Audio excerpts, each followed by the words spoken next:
how founders can learn and grow from others along this journey. Hi, Patrick here from the Founder Revenue Academy. This episode is part of our People series and is episode number 2. So let's get started.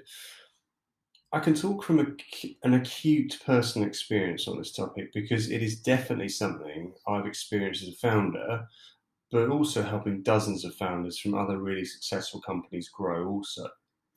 So the most drastic change came from learning through failure and uncomfortableness.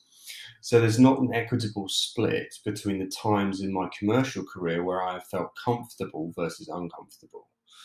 So throughout the majority of my career, I've worked with or on behalf of companies that didn't have a recognisable brand or a marketing machine pumping out stuff, making sure the market is aware of who the firm was.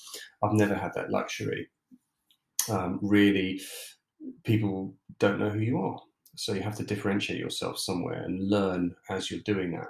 So in order to get ahead and enter into this David and Goliath fight every single day was to chunk down all of the big lofty goals we had to ensure we executed on a daily basis, knowing that there was going to be some good days and there was going to be some bad days, but having belief that the road was the right one that we were on. So this constant evolution and consistency promotes your growth exponentially. And yes, it can often be uncomfortable, but this is where the most drastic growth comes from, actually learning through the execution phase rather than constantly re-updating your hypothesis and your strategy. It's much faster and you will elicit real-time feedback if you execute and learn and iterate and go again. So there's numerous books written on this subject, and this is another way of learning, obviously. So I found the best ones to be the ones that pull together founder stories so you can get different perspectives. So to kind of give you an example, this new one that's come out from Zero to IPO is really good. One that I got quite a few years ago was David Kidder's The Startup Playbook. That's a good one as well. So being able to pull together all of these stories rather than just getting one person's opinion can be a really good way of getting different perspectives. So if you are a founder, you'll find some founders whose story you identify with much more than others. So for example, if you have an e-commerce business, you might be more likely to identify with someone who has built a similar business than someone who's built a deep tech or AI business. I mean, not always, but it's likely. So reading, listening, asking questions are all, of course, the best things you can do. If you choose to write, then this could either take the form of a consolidation effort to organise your thoughts or just what you're learning day to day.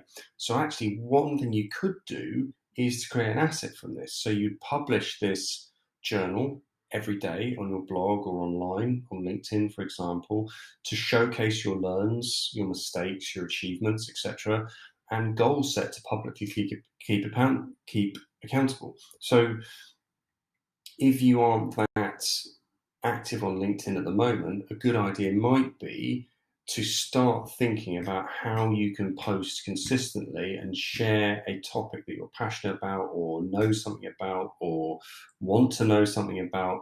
The key here is consistently posting because it will get picked up. It takes quite a long time to do that, but it does pay dividends.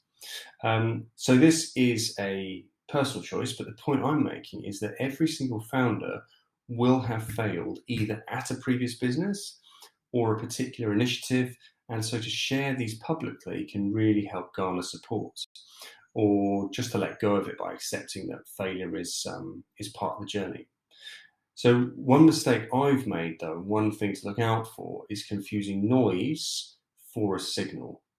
So, for example, reading all of this literature and trying to implement loads of cool things only end up dropping it all because it's either confusing, it's combative, or it no longer serves a complementary purpose to the wider company vision.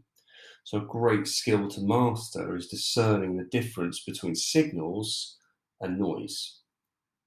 So that wraps up today's video. Remember, we create these videos a lot to help our founders and run these mini-series on all the key pillars of scaling B2B tech startups.